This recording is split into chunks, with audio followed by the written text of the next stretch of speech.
Hey guys, welcome back to the channel. So we just got the update 2.1.0 for Warcraft Rumble. So I just thought maybe we should go over the patch note quickly together to start a discussion. Make sure to tell me down below what you guys feel about this patch note. And also guys, I'm going to be streaming the release of the game on November 3rd. We're going to be streaming all week. We're going to look at BlizzCon together. We're going to create a new account from scratch. We're going to do a lot of stuff. So yeah, stay tuned, subscribe to YouTube, and let's get into it. I just want to start with a little bit of news. So if you guys missed it, we actually have some other skins that are going to come out if you buy the BlizzCon collection. If you buy the Epic BlizzCon collection pack for $40 Canadian, you're going to get the Murloc Kobold skin, as well as the Murloc player portrait. And if you buy the legendary pack for 65 Canadian dollars, you're going to get the Murloc tower skin as well. All right, let's get into the good stuff. The patch note, we have it here. So let's go over it. So the update 2.1.0 is here. This is a patch note by Aestra, the senior community manager at Blizzard for Warcraft Rumble, and it's October 27th, 2023, so that's today. Update 2.1.0 is here, and we've updated the player versus player experience, collection levels, dungeons, and more. So player versus player. Level caps in PvP have been reworked and are now based on leader honor. So it's not your total honor anymore, it's your leader honor. And we will continue to monitor this PvP, the PvP experience and adjust as needed. So now, if your leader is between 0 and 1,000 honor here, there's going to be a level cap of 1, right? So if you, let's say, have your Chalga list you never played, well, then you are going to have all your minis capped at level 1. So it's very, very easy now to push, and we're going to have more players in the PvP ladder playing all those lists. And then for 1,000 to 2,000 honor, we have a level cap of 3.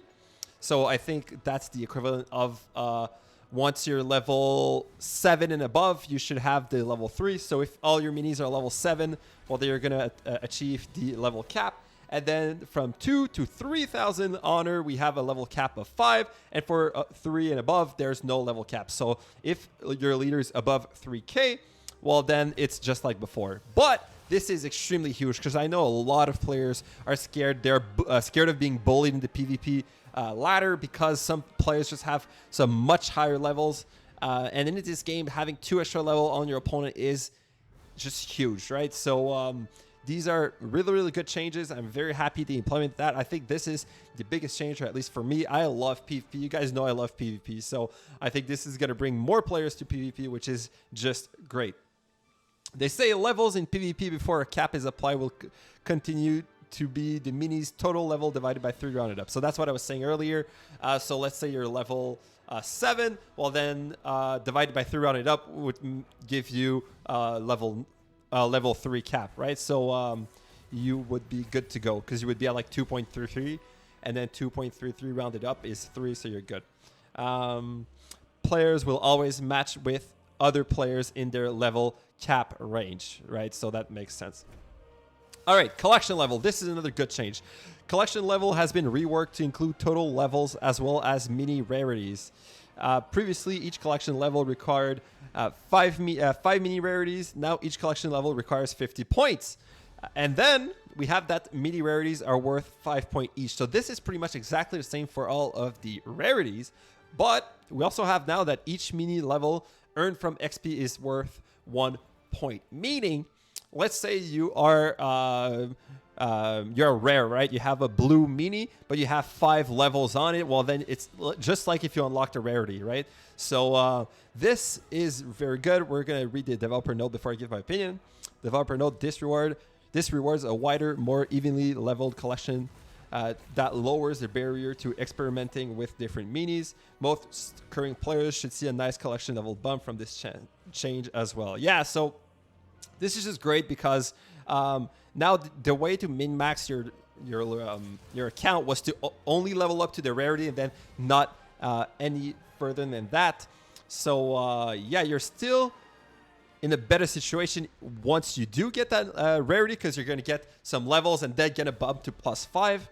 But still, you're still going to get some points across the board. And then, but 50 is a lot, but that should still help a little bit here. So we do have a little bit of balance change, but it's negligible, I think. So for the leaders, we have Thalnos, where his levels gained from Dark Ritual now cap at 10. So yeah, I think perhaps this is more for PvP.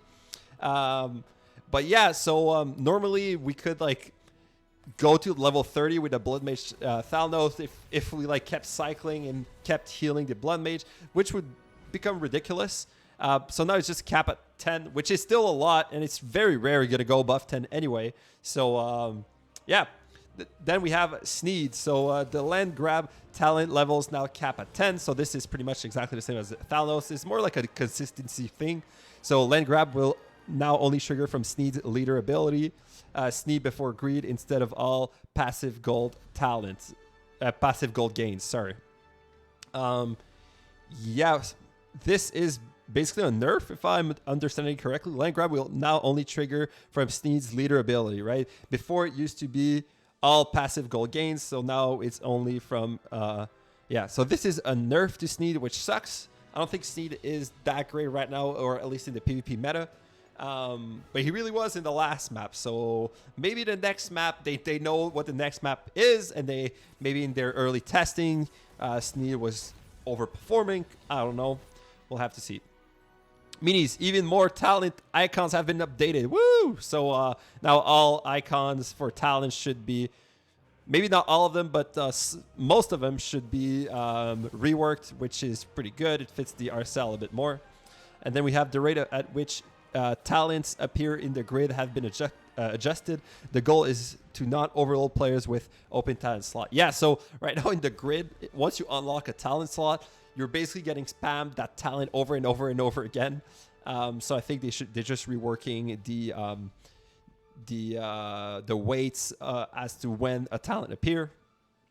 Rarity, obtaining a copy of a mini at a higher rarity than common will now always reward the full number of star points for that rarity, regardless of whether this was an upgrade or not. I'm not sure what that change means, actually. Okay, so now, okay, if we get an uncommon mini, we're going to get 4 star points instead of 3. Okay, so the upgrade doesn't count. So it's basically just counts the amount of stars, right? I think that's it. And then rare 14, epic 39. I'm not sure. I haven't seen an epic in my store yet, I think. Yeah, please, if anyone knows the answer, am I misunderstanding this part? Tell me. Next up, we have the arc energy cost to upgrade to each rarity has been rebalanced. So for me, the arc energy is basically a useless currency because I just have so much. But now they rebalanced it, but I can't say if it's more or less. But now for common to uncommon, we have 500 energy. We need 500 arc energy. Uncommon to rare, 2,000. Rare to epic, 8k. Epic to legendary, 20k. So basically, I still don't have an epic. Maybe I have one. Yeah, I don't know, guys. I really don't know. Is that more? Is that less? Let's read the notes. Arc energy costs were too backloaded. This rebalancing slightly reduces the amount of total arc energy needed to progress from common to legendary and smooth out the progression ramp to make more sense with the amount player can earn. So basically, it's less expensive overall, which I guess is a good thing. But perhaps like the legendary is a bit less, and then the other stuff are a little bit more, or vice versa. All right, army. Player chosen army upgrades. The bottom row can now be rerolled immediately after obtaining them.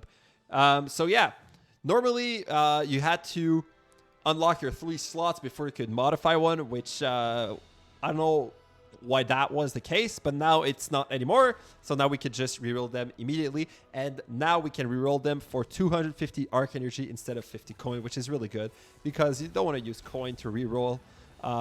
It kind of feels bad. Coin is really important to level up your army, especially when you start the game. You need a lot of coins. So yeah, good changes here. And then cosmetics, you can now select a loadout of emote, a kobold miner skin, and a set of tower skins for each army.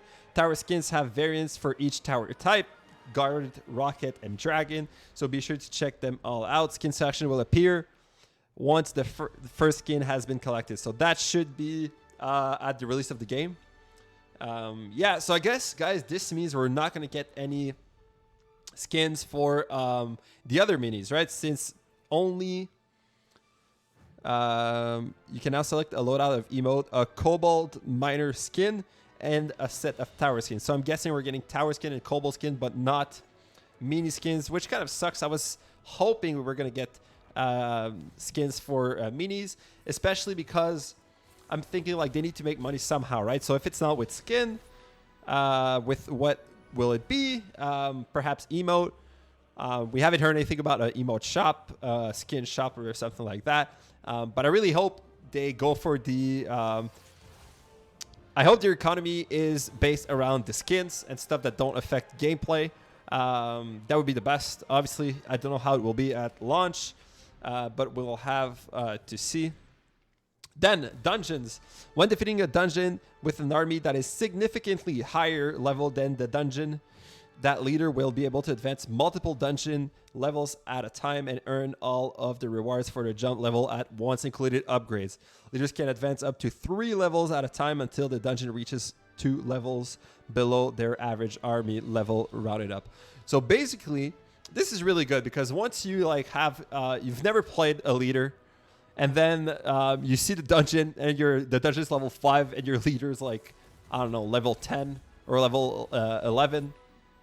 Well, then you just don't want to play it because it feels like a grind because you have to do level 5, 6, 7, 8, 9, 10, and then 11 to be at the level you are. So I think this is a good change. It's going to just smoothing out the experience so that you get to your current, your rightful dungeon level as quickly as possible. Rewards for the jump level will be granted upon beating the final boss of the dungeon, obviously. Dungeons have a variety of new relics to choose from, including relics that affect your towers.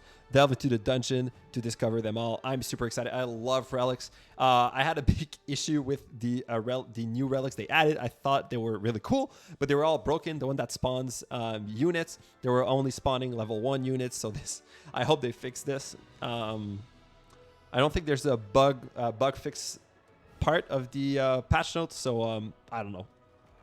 All right, really big candle now increases your kobold level by 20 instead of 25. So this is a nerf to that relic and currently applies to only kobold. So that there was a bug where you could apply with like Charliga, you could apply to any.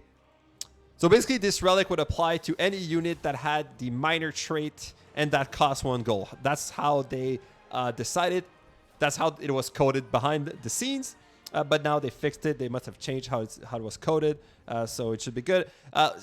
20 level is still very, very good. 25 was better, obviously. But I don't think this relic is bad at all because of that. But we'll have to see.